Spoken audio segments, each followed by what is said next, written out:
It's the Score North Twin Show. Boys, I think we need to work on a new slogan, like a new rallying cry for 2024 and beyond. Because it's been, since the relaunch of the Score North Twin Show back, 3 months ago, it's been, we just want the Twins to win a playoff game. And they did. And then they won a playoff series. And they gave us fun festivities at Target Field and buzz and atmosphere. So do we make the jump to World Series? Where we want the Twins to win a World Series for the first time in 32 years. How about we start with a pennant, the American League pennant? So that would be getting to the World Series. Like how about we go there? We just want the Twins to get back where they belong. The World Series. I don't know if they belong there. I don't know if they've staked claim. But. The American League pennant would be a very nice start.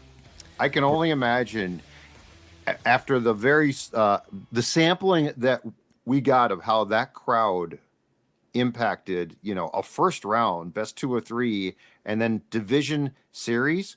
Yeah. Can you imagine like an ALCS game 6 or 7 there? Or game 1 of the World Series there? Again, fans here, when it takes off, it takes off.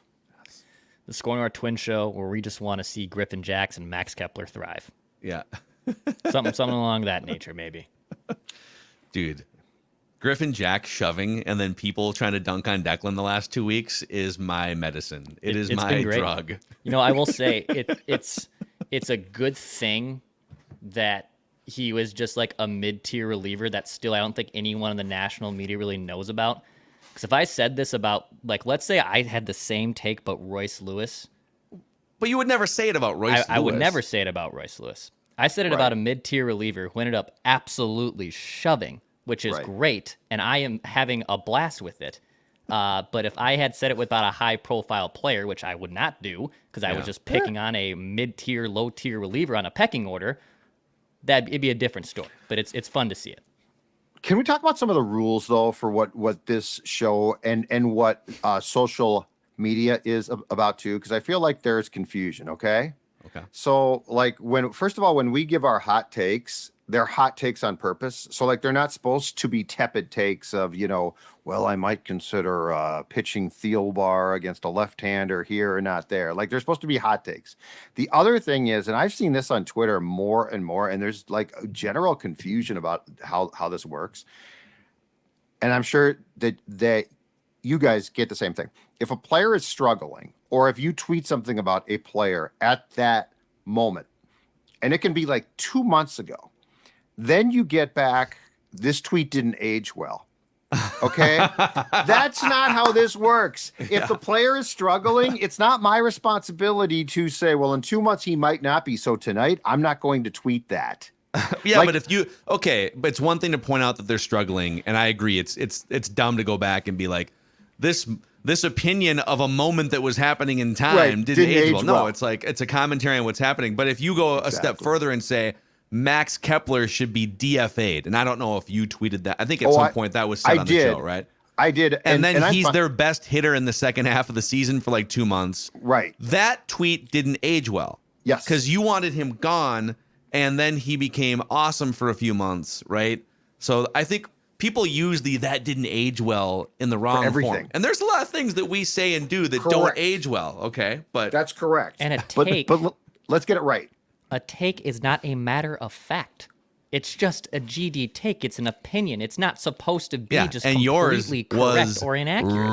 Wrong about Griffin Jax. My God. Well, it's like I said, and I got this thrown back in my face yesterday. I had said when we talked about the roster construction for the playoffs that I wasn't sure if I would have Chris Paddock on the roster. And then he shoved in game 4. Yeah. And so, but yes, that's a reasonable, dude hadn't really pitched meaningful games in 15 months. Right. And I'm fine with it being thrown back in my face, but I feel like everything I tweet saying, that didn't age well. Everything. It's no, it's not across the board. Some of it aged just fine. And Phil's right. Like, I said Max Kepler should be DFA'd. And I have said, I'm shocked he came back and played great until the playoffs. But I just, let's get it right when we're going to send. That didn't age well. I don't recall ever being wrong about a Twins take.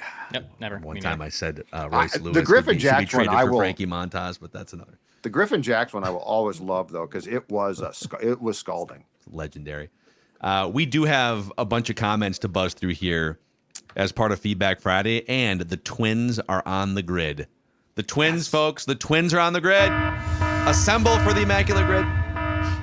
But this barrage of feedback from the Score North app, there's a feedback tab. That's a great way to hit us up with Twins-related questions or comments or critiques about the show, whatever it is. Also, the YouTube comment section is a great place, too.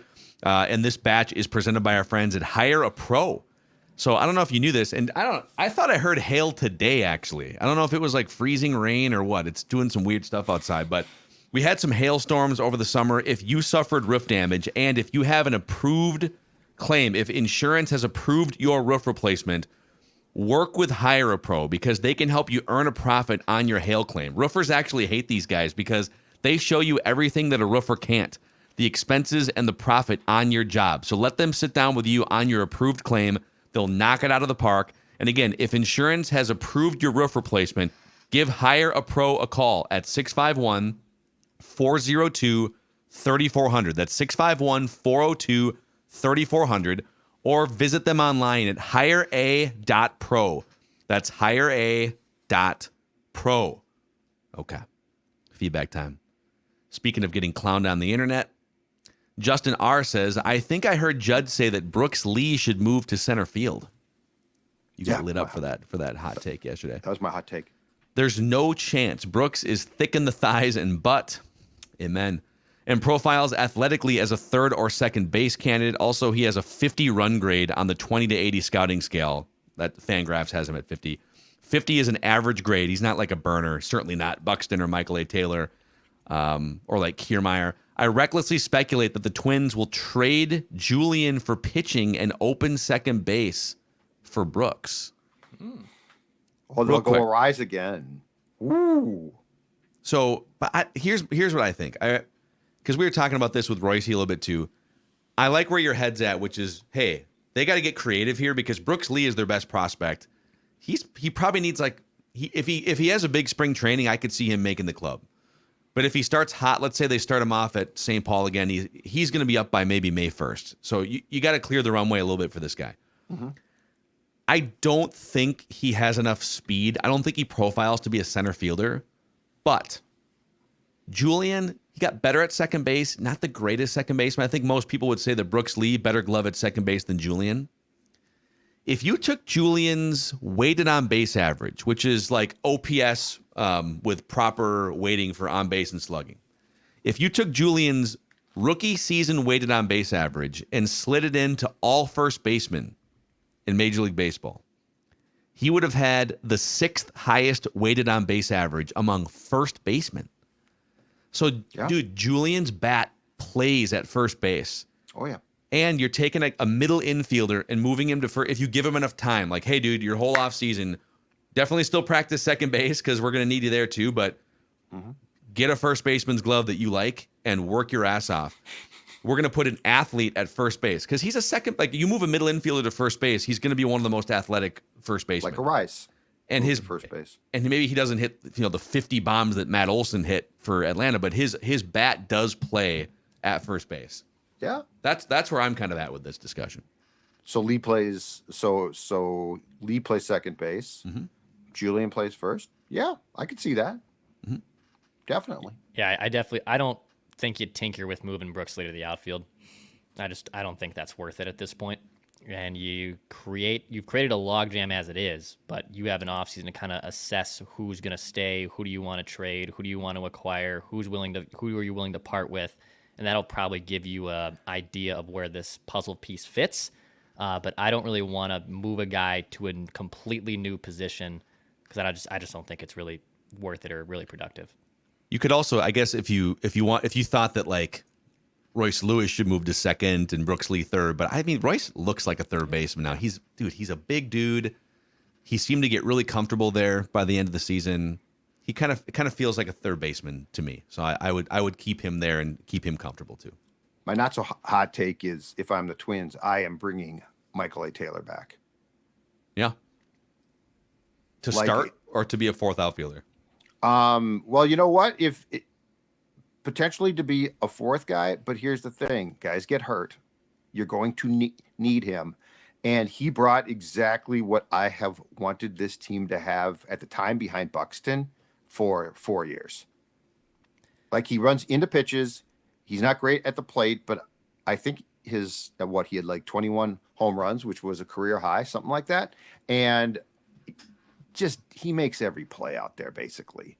Like, that's what I want. So the not hot take is if Taylor is the opening day starting center fielder for the 2024 Twins, you could do a hell of a lot worse than that.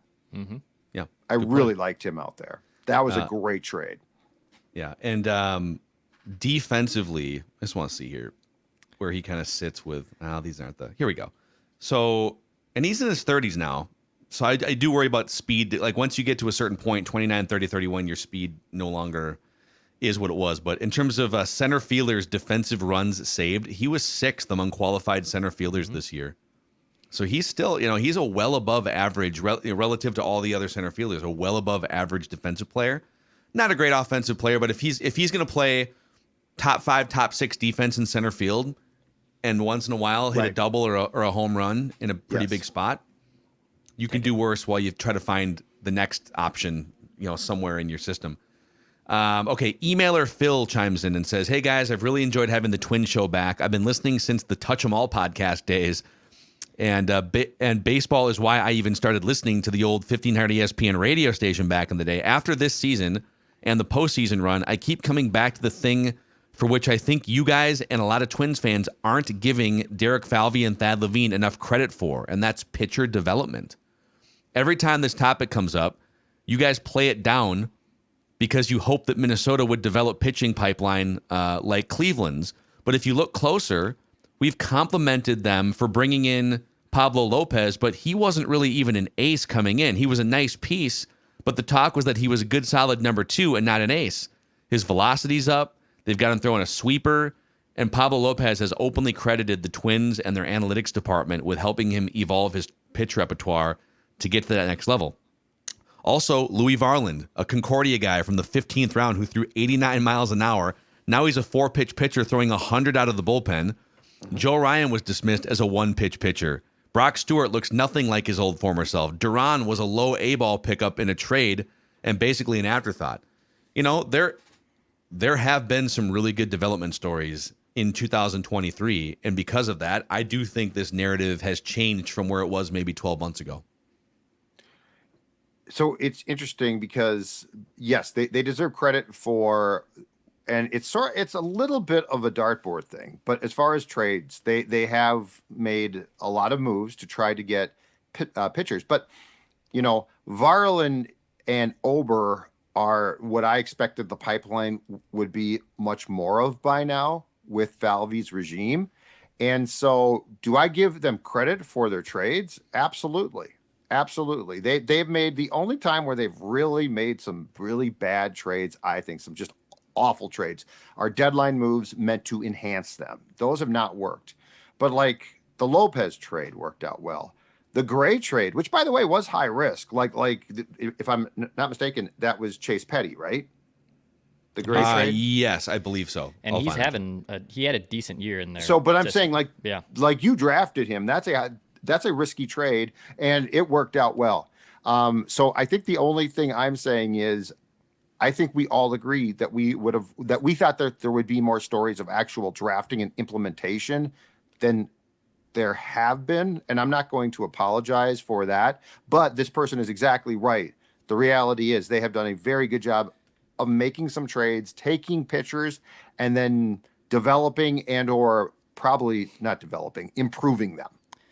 And developing pitching, like, let's just be honest, it's incredibly hard.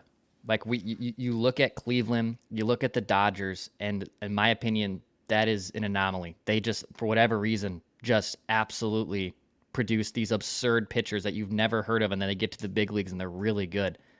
Can you name another organization that has really done as good of a job as those two, that have developed their own pitching, that haven't acquired it, haven't traded for it, haven't signed for it? The Rays, but yeah, it's the hard. Braves. It's hard.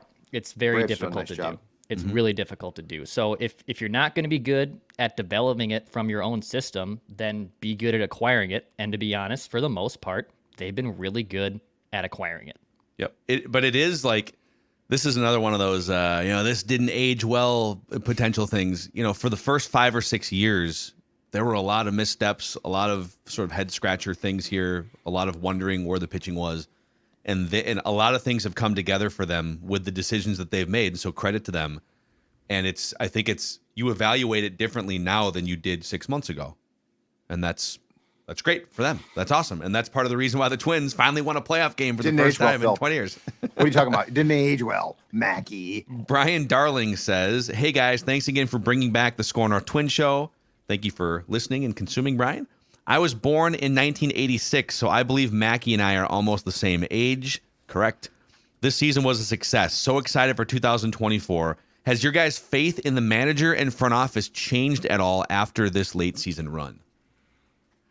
Yes, no question about it. And so this season was a success because of this. It's not because again, in the playoffs, the same problems reared their ugly head. This season is a success because I think the more appropriate word is hope. You now have hope. In June, I didn't think, 2024, I think there's going to be a ton of hope. Royce Lewis, Wallner, Julian for sure changed that. Lopez, who developed into, I think that we can fairly say an ace, changed that.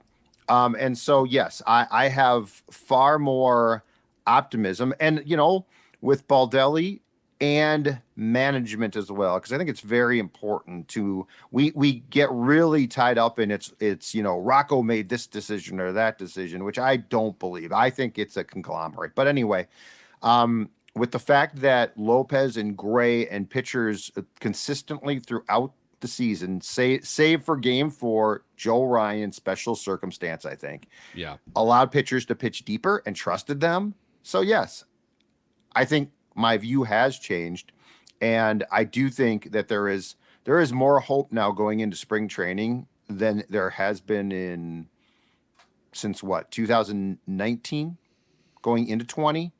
2020 there was a ton of hope, but then the pandemic hit and that season was weird. But in a long time, yeah. In 21, I didn't feel like there was as much hope as there was the previous winter going into spring training. Is that right? Yeah, I think in general, a lot of people's opinions on Rocco have probably shifted for the better. It just seemed like he was less of a robot and more of a human being. There was moves and just situations, I think, in general, that he looked more like a legitimate big league manager who is pulling all the right strings, and there's judgment calls that have to be made, but it's not completely a puppeteering of a manager. I thought in general, Rocco's stock has probably risen more significantly than what people probably think of the front office in Falvey and Levine. Yeah, I think. I feel like it's some of these things that I at least criticize the front office for. They have come around now and proven me wrong about, like, I don't know. I guess about pitching development. Brock Stewart, like the emailer from a couple of questions ago.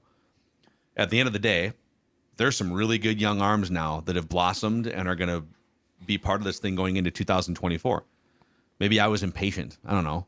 I was hoping that it would happen earlier so you weren't running out inferior relievers in the 2019 playoffs and 2020 playoffs. On the Rocco front, I still wonder, like, I don't think he's on the level of some of the best managers in baseball. I don't.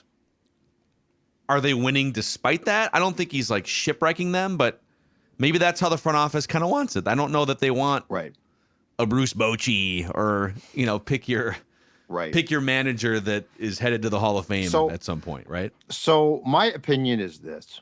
If after the Braves debacle, and the Braves were great, not in the playoffs, but the Braves during the season were great. After the Braves debacle, if they had called Baldelli in and said, dude, this team's dead ass. You're gone. It's not working. Do I think that this team does not have the resurgence that they did in the second half? My answer is no.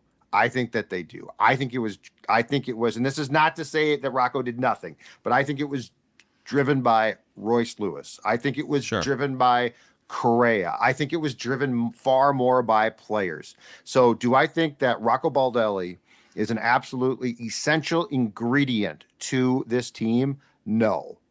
I wouldn't fire him now, but I also think that what we saw was far more a resurgence of the clubhouse and of certain and the addition and or the importance that they grew from guys like Royce. Yeah.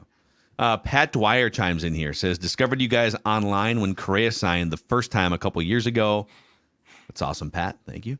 Hung around for Vikings coverage in 2022. I've been a daily listener ever since.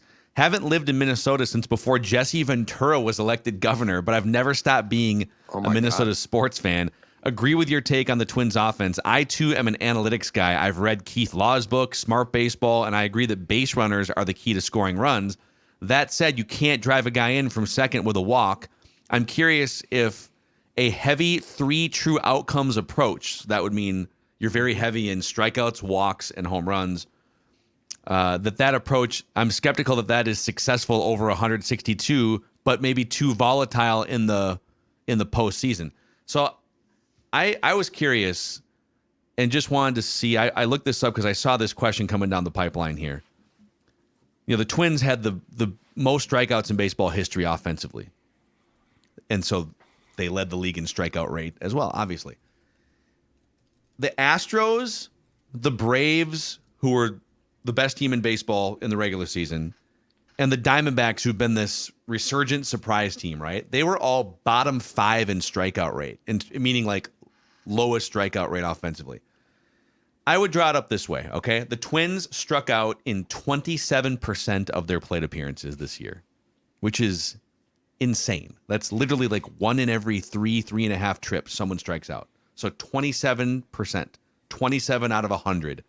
Automatic outs for the Twins. These other teams I just mentioned are like 19 or 20% strikeout rates. And that may not seem like that much of a difference, right? Well, it's 20%, 27%, whatever, right? But if you take 100 plate appearances, call it 3 games in a playoff series, right? 100 team plate appearances. And I'm 27% and your Astros or your Diamondbacks are 20%. That's 7 extra automatic outs for my offense over the course of 3 games. So you get those 7 plate appearances, and they're not all going to be home runs. There's going to be a couple ground outs, but 2 or 3 of those might be balls in play. It might be an extra run in a game that wins you something.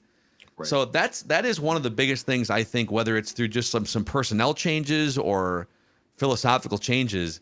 I don't think you're winning a World Series, if that's the new stated goal here, or to win a pennant, if you're striking out in 27% of your team plate appearances. Yeah, it's brutal. And there's also the other stat in the playoffs that teams that out-homer the other team are like, you're winning 90%. I'm probably maybe exaggerating a little bit, but you are most likely winning that game every time if you're out-homering the team. But in general, when you're striking out 27% of the time, it's not going to work.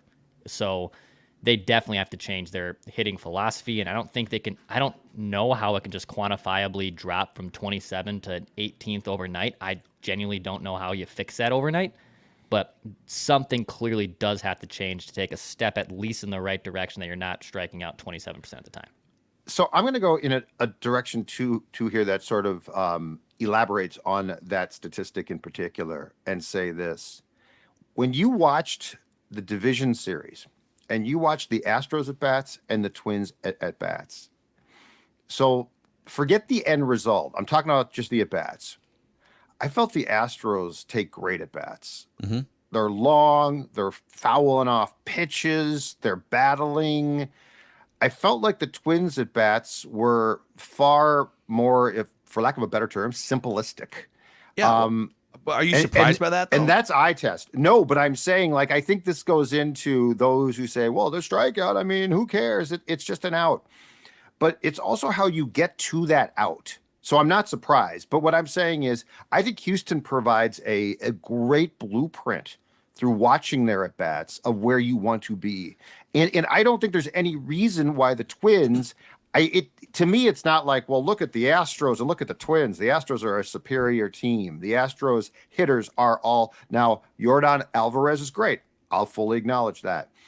But I'm just saying from an eye test standpoint, I want in the playoffs, especially, I want long competitive at bats that give you a chance. And anecdotally, it feels like the Twins aren't there consistently. And it is really like, if we take a step back too, it's hard and unfair to compare apples to apples Astros lineup to Twins lineup when now I still despite this, like the Astros lineup and the Twins lineup, like over the course of a full season or second half, the Twins scored more runs per game, I believe, in the second half of the season than the Astros lineup did.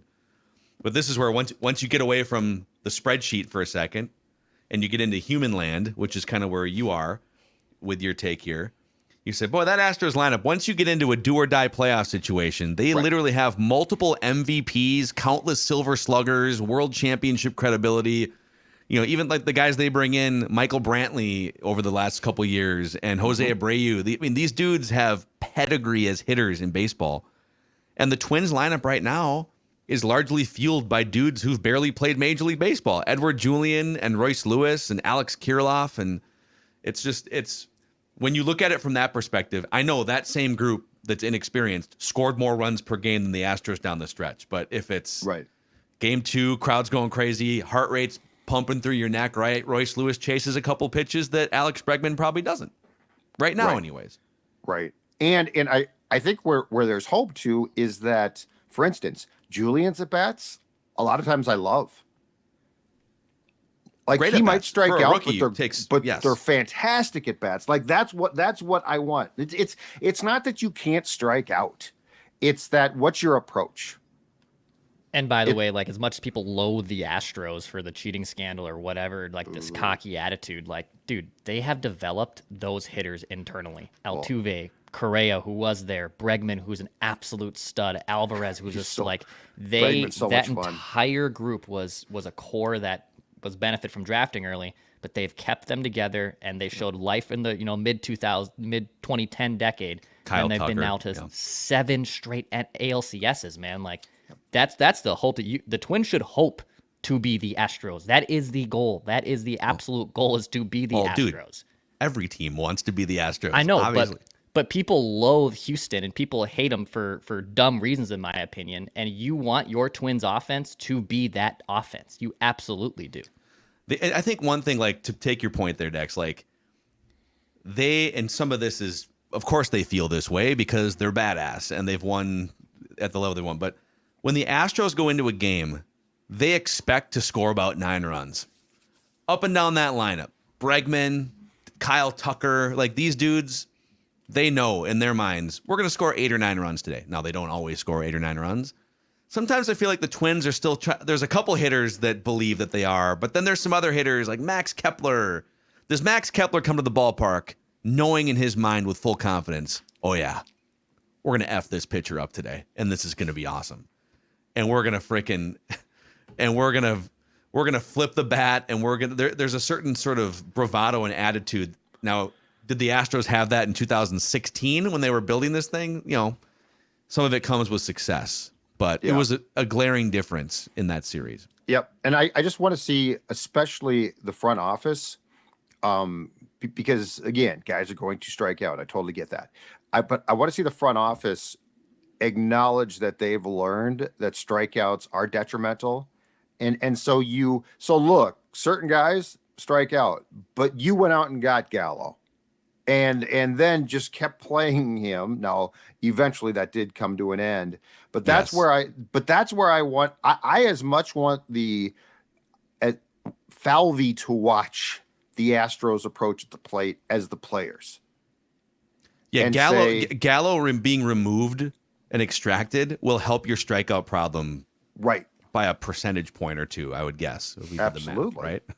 Absolutely. So. Okay, that's all the feedback for now. We'll do more next week on Feedback Friday. The Twins are on the grid, so we definitely want to get to that and carve out some time to hunt for a rarity score if we can. But let's shout out a couple friends here, starting with Ugly Deck and uglydeck.com. They've jumped on board for October and the beefed up version of the Score North Twin Show here. Judd, tell the audience. So how do you go from a deck that is ugly, a deck that is in disrepair, to a gorgeous deck? You shave its mustache. Oh, sorry. Nah, Declan's mustache was fine. That was not a bad stash. That deck, though, right there, that is an ugly deck that's going to be made beautiful because our friends at uglydeck.com, they're offering what they're calling a Reserve My Deck Package Now special for the DIYer who wants to build a deck in the spring. So when baseball season comes around again, you're going to build a beautiful deck, and you're going to, most importantly, probably save huge. This is only for a limited number of customers who reserve their deck package now. Uglydeck.com offering up to $1,000 off a full deck package plus locked-in pricing for 2023. Uglydeck.com will then deliver your deck package to your driveway by May 1st of 24, and you will be the smartest DIYer on the block. Why do I say this? Because you're going to save as much as $10,000. Uglydeck.com will get you the plans, a free coach, access to their online deck build academy, and they will install your footings and ledger. You do the rest. You save huge. Uglydeck.com. Go there today. Click on the Reserve My Deck Package Now button. And when baseball season comes back around, deck season will too, only you're going to be sitting on a beautiful deck courtesy of Ugly Deck. Yeah, it's also weight loss season. I mean, it can always be a weight loss season, but it's a good time of year to maybe drop a few pounds before the holidays here, huh? Like that guy right there, a couple of years back, dropped 40 pounds thanks to my friends at Livia Weight Control Centers. And right now they are running a promotion they're calling Livia Days. And I'm going to tell you, they have an offer for you. So for a long time, I've been talking about, if you join, you get the first 3 months for free. And you might be on the fence. You might be procrastinating. You might be saying, well, I want to lose the weight, and 3 months for free sounds good, but, because there's always a but. In this case, there's not now, because Livia Days has been extended through October 21st, and during that time, you are going to get 6 months free. That's right. If there was any question, if you had any doubt, if you had any reservations, I am taking them away right now because you are going to get 6 months for free. Imagine that. Now, if you are a Twins fan, let's say you're in Chattanooga, Tennessee, and you're thinking, boy, I'd like to lose some weight, and I would like to join, but man, Livia is located in the Twin Cities. All can be done virtually. So no matter where you are, no matter where you live, if you want to lose that weight, Livia is going to help you do it. And most importantly, keep the weight off. 855-GO-LIVEA, Livia.com, Livia.com. And I'll say it one more time for the people in the back, 6 months free. Boom. All right, boys. The Twins are on the grid here. Let's see how much damage we can do. Interesting. Ooh, some legacy franchises. We can go old school. Here's what we're looking for. We're looking to go good. Looking to go 9 for 9. And we're probably hunting for a rarity score here if we can. We're looking for a twin who was a rarity, meaning we need obscure players for these boxes. A twin who was a Red Sox, a twin who was a White Sox, and a twin who was an Oriole. We're looking for a Padre who was a Red Sox, a Padre who was a White Sox, and a Padre who was an Oriole. And then we're looking for a Red Sox MVP, a White Sox MVP, and an Oriole MVP. Okay. So many choices. Real quick, before we get to the Twins ones, we used this old school Red Sox earlier in the week, and we can probably use him again. I think it was it a Hall of Fame one or something? Tris Speaker. Remember that one we used a couple days ago? When did MVP? When did MVP start? That I click on that and see. 1931. Tris Speaker was like. It was around that era, like in right? the 30s and 40s, I think, wasn't he? And I'm just throwing it out there. We used him earlier this week, and he was like a 1%. Yeah. And he's a Hall of Famer. So I'm assuming, because he was a Hall of Famer, that he probably won an MVP. Just gonna throw it out there. I'm gonna write his name down. Okay. Mo Vaughn. We used Mo Vaughn. That would also work. Mo Vaughn won an MVP with the Red Sox that year. Who we're talking about. Yes, he did. 93, I believe. Yes, so that his MVP year. That will probably be a very obscure one. That Mo Vaughn, and then Tris Speaker. We'll just put those names down. We'll come back to that one later. Let's do the Twins row first, you boys. All right. A twin who was a Red Sox. Tom Brunansky, Rick Aguilera, Doug Minkiewicz. The Aggie. reliever that Judd hated, Addison Reed. Addison Reed. He's a good, yeah. There's a That's lot obscure. of choices here. What's the oldest one we can? Dude, Frankie Rodriguez. Remember that guy? Twins pitcher. Oh yeah. In fact, he was acquired in the Aguilera trade, right? The first one. Or was he a minor? Did he? But he might have been a minor leaguer. How do you went I back don't there? remember if he pitched for the Red Sox. That is one problem. There's other the '90s. I feel like the '90s were kind of littered with Brunansky went from the Cardinals to the Red Sox. Todd Walker. Oh, that's a good one. I like that one. That's rare. Todd Walker. Oh my God. Todd Walker's a good one. Punto would work. Paul Sorrento. Pierzynski would work. Didn't Paul Sorrento play for the? He got traded to Cleveland. I don't remember if you might be right. Todd Walker is going to be super rare. No one remembers Todd Walker. Who are the rare ones we've said? Addison Reed is rare. Mm-hmm. Todd Walker is rare. I think Brunansky's rare. I don't know if he's as rare as Todd Walker. It's a long time ago. I think Todd Walker is for sure rare. Reed would be Frankie rare. Rodriguez. I think you're right, Phil. With it. I think he was a minor leaguer. Can I? All right, hot we're gonna take him off the prospect. board. Can I just look him up? I'm only gonna look him up. Well, we won't use him. I'm gonna look him up just to see. Let's put a guy in there, and then we can allow you to look him up. Okay. You Todd wanna go Walker. with Todd Walker. Sure. I mean, it's going to be Be it's going to be less than 1%. Be under one. Be under It's one. going to be less than 1%. Don't worry about it. One It's time. less than 1%. 0.3. 0.3. I told you. I'm gonna look up. I got Frankie Rodriguez. I got a twin and a White Sox that might be 0.1. Okay. Eric Soderholm Oh my God, I don't know who that is. That's great. from the 70s. By the way, Frankie Rodriguez did pitch in 9 games for the Red Sox in 1995. Nice. For future Okay. reference, we could use Frankie Rodriguez. Well, that's a good one though with Todd Walker. You want me Eric to fire- Soderholm. You want me to fire this? Yep, it's Yeah. for sure. 0.8. 0.8, higher than Todd Walker. Son of look at that good-looking guy. Danny Valencia is always our go-to for some of these. We could I use. got a rare one. Chris Parmalee. Parmalee Oh, went to the Birds yes. afterwards. Yeah, The- fire- Wait. Did Joe Benson also play for the Orioles? Oh, Play God. for Texas. Texas. Chris Parmalee is a great one. God, Joe Benson. Or Jesse Orozco would be another one. Long time. Chris Parmalee is going to be 0.1. Parmalee? Okay. It's going to be so low. I'm just writing names down to look up Orozco for later. 0.0. 0.006 and Look the at this mustache. start. Look at this. Look at the start we're off to. I can get you an obscure Red Sox Padre. Okay. Those remember those early 2000s Red Sox bullpens when they like 02, 03 when they were like climbing up to win the World Series 04. They Alan Embry was one of their late inning relievers, and Alan Embry was acquired via trade with the Padres in the early 2000s. I thought you were going to Alan ALANEMB. Yep, We don't second. have to use it if there's other ones. I thought you were going to unleash a Phil Plantier reference. Phil Plantier. Alan remember the Embry or stance? Phil Plantier? Yes. I think Embry, all due respect, Those are both super obscure. I'm going to write down. I think Embry's more obscure in my opinion. I think people might sort of remember Phil Plantier. Great stance, by the way, Declan. You got to look up a stance. Boy.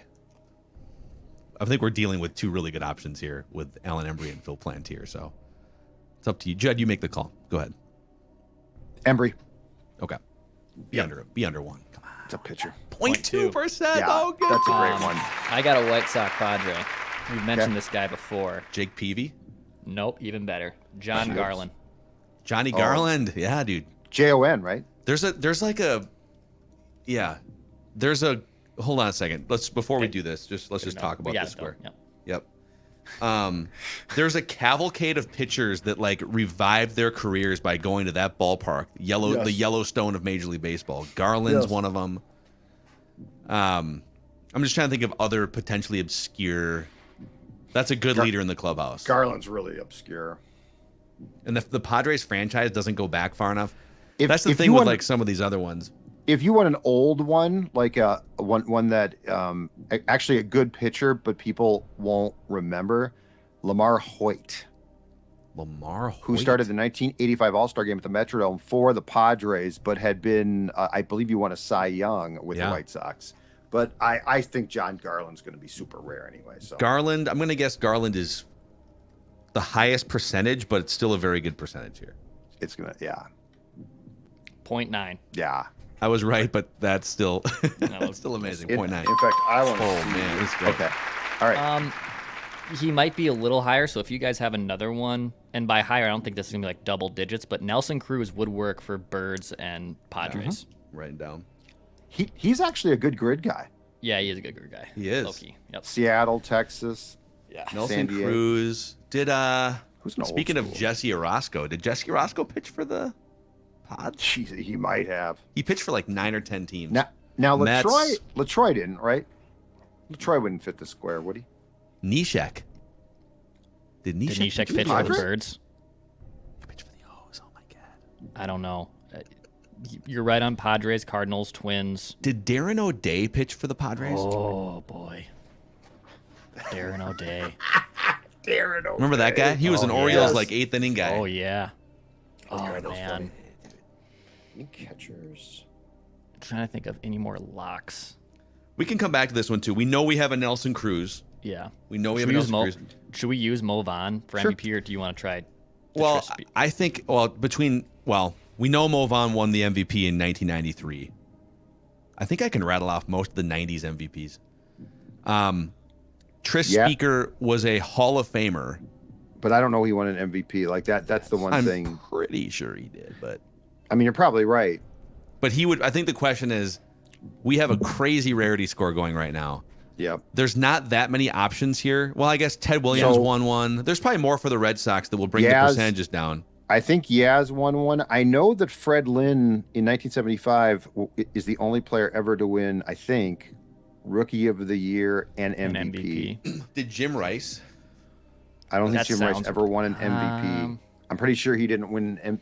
I mean, that Red Sox team was.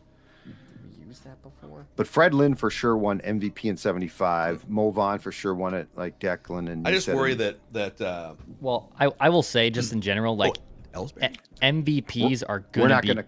Yes, you're not gonna be able to hunt. Yep. But that's why we would go old school, because everyone else is thinking Ted Williams into the future. So it's between Mo Vaughn and the who'd you say for 75? Tris Speaker. Oh. Yeah, I don't know on Tris Speaker. Let's save it for the end and decide how, because it could be the difference between like Mo Vaughn being 8% and if Tris Speaker is. Let's save it. Okay. All right. Here's another old school. So the White Sox, Frank Thomas, MVP. Oh. Yeah. There's an old school White Sox. This is where like any Chicago team. My dad used to tell me about all these Cubs and White Sox from back in the day, and his favorite second baseman, who's a Hall of Famer, is Nellie Fox, a 20-year player in the major leagues. Mm-hmm. Okay. He was a White Sox. He was kind of like I don't know. It's like if Ozzie Smith was a second baseman. Nellie Fox was one of the best players of that era and is a Hall of Famer. So much like Tris Speaker, I'm assuming that if you're in the Hall of Fame and you played for like 18 to 20 years, you probably won an MVP. Okay. And it would be a low score. The safe bets will be Thomas, and then Jose Abreu won one in the pandemic year. Yeah. But if you're confident with Nellie Fox, I'm equally confident with Nellie Fox and Tris Speaker, which is not 100%, but I know those guys are Hall of Famers and legends from before any of us were walking the earth. So it's I like it. Yeah, take a chance on love here in the Immaculate Grid. I think we risk it for La Biscuit. Should we try Nellie Fox? Yeah. Let's give it a shot. Is that Nellie? Yep. Okay. Right there. Yeah. Not like the rapper. Nope. 6. Look at that. 6%. Oh, he got 6, but dude. Look at that jaw in his. Oh my god. Yeah. I'm shocked he's 6%. But that's because there's only probably 5 of them, right? Yeah, like it's who are the White Sox historically that Thomas, Abreu, Nellie Fox, Louis Aparicio, everyone. Luke Appling? Luke Appling? Was he a White Sox? Yeah. No, we're just making up names from the 40s. No, Luke Appling. I know Luke Appling. He was great. Shoeless Joe Jackson? He won an before MVP? his time. No, that's before his time. Hmm? He was before. Before the MVP award was presented. Got it. Because he was banned from baseball. He totally would have won. He was banned from baseball after 1919. Okay, so we're sitting here. We got. Well, should we fire? Oriole Tris MVP Speaker? options would be the Robinsons. Did the Robinsons, Brooks and Frank both win Yes. MVPs? Cal Ripken. Pretty sure both the Robinsons won MVPs. If you want to fire Tris Speaker, and if Tris Speaker is right, I think we could, because the Orioles are not going Not to. Not a hundo, but usually Well, Hall it's of up to you. Famers, If unless you don't it's wanna Harold fire Baines, it. usually wait, Hall of wait. Famers are MVPs. Wait. Yeah. 1928. 07 to 28, and the MVP started when? 34. 31. Good call. No, 31. wait, Good no. call. Huh? Since 1931. 1911. Wait. Oh, but also, okay. Precursors to MVP award from 1911. Okay, then we're good. I think he would. Well, then he'd hopefully fit. I mean, we're he'd good. fit in the timeline. is what I Don't mean. blame me, by the way. I'm just throwing out names. Well, hold on a second here. No, We're he's a not- Hall of Dude, he's a Hall we of Famer. can't- He's a Hall of Famer. Okay. Well, I'm saying, but we're going to blame you if you're wrong. Here we go. 0.7. Oh, snap! See, that's what I would expect. These Nice old work. school photos are great too. Just, Tris Speaker looks like Tris Speaker and the boys. Throw the ball Tris around the doesn't yard look today. like Yeah, fun. yeah. Tris does not look like fun. Tris looked like he might have yelled And some Nellie things Fox at the looks like he would- non-white players from the dugout in the And movie Nellie 42 Fox, or something. Yeah. And Nellie Fox looks like he'd kick your ass for a chaw. Yes. Give me your funny is Copenhagen. His Mr. face is Fox. just like that because of the chaw pocket. I think. Dude, that's good work, It's Phil. Probably a growth. Yes. That's good work. I didn't trust I- you really at all. Well, I wouldn't trust me either with some of these. I was just hoping against hope. Okay. For Baltimore Orioles MVP, I think the options are with quite a bit of confidence, but you can never be 100%. Frank Brooks Robinson, Frank Robinson, Cal Ripken Jr. And I do think those Yeah. are not going to. I mean, Here's it's a going to be our question. highest. It's going to be our highest square. Did Eddie Murray ever win one? I don't believe he did. Okay, Eddie, and I'm just I asking. also Okay. don't know if he ever hit 40 home runs in a season. He's one of those weird, Okay. like, him Great and like player. Harold Baines are guys that were like really good for a long time, Oh, great switch hitter. but Okay. they never. Here's a question: Is there any more history? Like, Orioles weren't. Was there a Baltimore Braves or was there a? No, they're the St. Louis Browns. Oh, I didn't know Okay. they were the Brewers first. That's interesting. 1 year they were the Brewers. They were the Brewers for a year. Yep, they were the Browns, but So the they were Browns for were 50 years. They were the St. Louis Browns, and I don't know. they were a anything historically about that terrible franchise, so. franchise. The Browns were a terrible franchise, Hey, owned by for- Bill Veck at one time. Oh, For future reference, let's go. This is where we need to do some studying and stuff. Let's study like the St. Louis Browns 51-year history, so that we can throw some players out for Orioles. next time. The only year that the Browns had a pop up was in World War II, when a lot of star players were serving in the war. And the Browns, I think, won a pennant because of the fact that the league was so depleted. Because the Yankees were playing with 6 guys because Teddy DiMaggio was Ballgame over was flying fighting. missions. Yeah. I mean, I think we have. I mean, if we're just working off Orioles history here and we're looking at Robinsons and Ripken, like, it's one of those I think things. just pick Brooks Robinson and pray. Okay. I don't know. I think Cal's probably the highest, so it's either between Brooks or Frank. Didn't Frank win one at Baltimore for sure? I don't remember if Brooks did or not. It sounds like none of us are like totally sure about the Robinsons, Well, but we're hunting Cal here. is. Which Robinson would be the likely lowest rarity score here, Judd? Brooks or Frank? If they both won MVPs. Yeah, if they both won, I think Brooks would be, but I have more faith in the Frank. I think you're I'm probably more right. I faith think because that Frank Frank was like managing, right? I mean, Frank was. Well, Frank was just a great player. Okay, so Frank Robinson. I think I'm agreeing with Judd that Brooksy would be, if they both won MVPs, would be the rarer of the two. But Okay. But I feel better with, yeah. Okay. these guys are both All right. all-time great players. 18. Okay, 18%. Okay. Let's see I'm going to see what Frank was now. Hey, did he went there after Pittsburgh? Did Derek Lee play for the Padres? Oh, Maybe. this is Cubs Marlins Derek Lee? Yes. Yep. Yep. Cubs, Marlins, Pirates, and he went to the Birds. I don't Finish know. with San Diego. Oh man. Cruz. I think Nelson Cruz. I think just use Nelson Cruz. Oh, I got a Milwaukee radio interview calling me here. Hold on one second.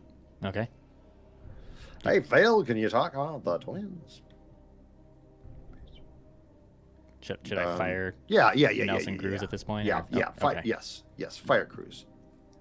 I mean, it's not like he's a household name. 7. It was a 7% for a rarity score of 34. Nice work. 34. Very impressive by Phil on the. Oh, sorry. What did we do there for that last one? We just used Nelson Cruz. Yeah. And what was he? Sorry, I gotta talk Vikings and NFC. He was 7%. 7%. Look at that. Okay. Yep. Hey boys, good job. 34% on the grid today. See, only 4 White Sox, 5. Who are the MVPs for the Orioles? Or are there St. Louis Browns? Oh, see, that's the problem with this. When you click on this, it just gives you all of them, All, and then you gotta yeah. sort by BAL. St. Louis Browns reference. Ripken, twice. Boog Powell. Oh God, I love Boog Powell in 1970 won it. Okay, Wow. St. Louis Browns in the early 20s had a guy named George Sisler. George Sisler, Hall of Famer. Great. He once hit 420 in a season in 1922. Kids, remember that for later. All right. Okay. Hey, I got to jump on this radio interview here Okay. Wow. to talk Vikings and Bears. That's the Score North Twin Show. Immaculate Grid. Nice job today, gentlemen. Bye, everybody. We'll see you guys.